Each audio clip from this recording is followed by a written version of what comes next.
அனைவருக்கும் வணக்கம். என் பேர் நிரந்தா. நான் சொல்லப்போகிற தலைப்பு பெயர் ராவணனின் வீழ்ச்சி தர்மத்தின் வெற்றியா ஆன்மத்தின் தோல்வியா.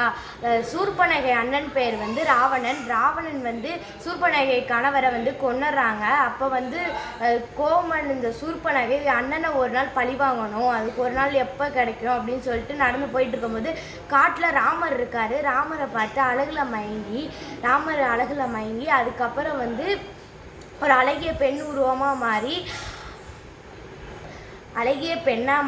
இவங்களை கல்யாணம் பண்ணிக்கணும் அப்படின்னு சொல்லிட்டு ராமர்கிட்ட போய் சொல்கிற, உங்களை எனக்கு ரொம்ப பிடிச்சிருக்கு, நான் கல்யாணம் பண்ணிக்கலாமா? அதுக்கு ராமர் சொல்கிற, நான் ஒரு தவசி அப்படின்னு சொல்கிறாரு. பக்கத்தில் லக்ஷ்மணன் இருக்கார். லக்ஷ்மணன்கிட்ட போய் கேட்குறாரு, உங்களை நான் கல்யாணம் பண்ணிக்கலாமா அப்படின்னு சொல்லிட்டு கேட்குறாரு. அவர் முடியாது அப்படின்னு சொல்லிடுறாரு. திருப்பி சொல்லிக்கிட்டே இருக்கும்போது மூக்கை அறுத்துறாரு.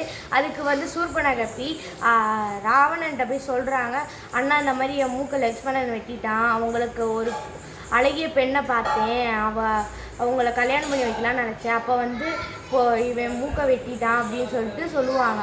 அதனால ராவணன் கோபம் அடைஞ்சு போய் சீதாதேவியை போய் தூக்கிட்டு வந்துடுவாங்க. சீதாதேவியை ராவணனோட மனைவி தம்பி எல்லாரும் சொல்கிறாங்க, இந்த பெண்ணை விட்டுருங்க அப்படின்னு சொல்லிட்டு சொல்கிறாங்க. அதுக்கப்புறம் ராவணன் மனைவி தம்பிலாம் சொல்கிறாங்க, மாற்றா மனைவியை விற்று இதை தூக்கிட்டு வந்த தப்பு, அவர் யார் சொன்னாலும் கேட்கல.